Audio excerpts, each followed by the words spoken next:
చేతిలో ఇన్ని అవకాశాలు పెట్టుకొని ఇదేం పాడు పని శ్రీముఖి అంటూ నెటిజన్లు ప్రస్తుతం శ్రీముఖిపై మండిపడుతున్నారు. యాంకర్ శ్రీముఖి ప్రస్తుతం బుల్లితెరపై హవా కొనసాగిస్తున్న యాంకర్స్ లో ఒకరని చెప్పాలి.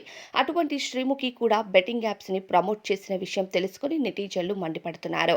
అయితే బిగ్ బాస్ ఆనిముత్యాలు అంటూ బిగ్ బాస్ కంటెస్టెంట్స్ పేర్లు బెట్టింగ్ యాప్స్ లో ఒక్కొక్కరిగా బయటికి రావడం నిజంగానే ఆశ్చర్యకరంగా ఉంది. బిగ్ బాస్ సీజన్ 2 నుంచి బిగ్ బాస్ సీజన్ 8 వరకు కూడా కొంతమంది కంటెస్టెంట్స్ పేర్లు బయటికి వస్తున్నాయి. అందులో శ్రీముఖి ఒకరు. బిగ్ బాస్ సీజన్ 3కి రన్నర్ అప్ గా నిలిచి బయటికి వచ్చిన తర్వాత వరుస అవకాశాలని అందుకోవడంతో పాటు బుల్లితెరపై ఎన్నో షోస్ కి యాంకరింగ్ చేస్తూ తన హవాని కొనసాగిస్తుంది.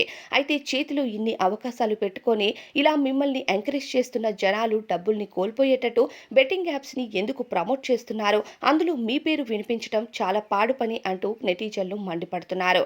అయితే యాంకర్ శ్రీముఖి గారి వార్తలైతే సోషల్ మీడియాలో వైరల్ అవుతున్నాయి. ఇక యాంకర్ శ్రీముఖియే కాదు, బిగ్ బాస్ కంటెస్టెంట్స్ చాలా మంది పేర్లు బయటకు వస్తున్నాయి. మరి ఈ బెట్టింగ్ యాప్స్ ప్రమోషన్‌లో భాగంగా శ్రీముఖి అసలు ఎందుకు బెట్టింగ్ యాప్స్‌ని ప్రమోట్ చేయాల్సి వచ్చింది అనే కారణాలు చెప్తారా లేదా అన్నది ఆసక్తిగా ఎదురుచూస్తున్నారు. మరి దీనిపైన శ్రీముఖి ఎలా స్పందిస్తారన్నది వేచి చూడాల్సిందే.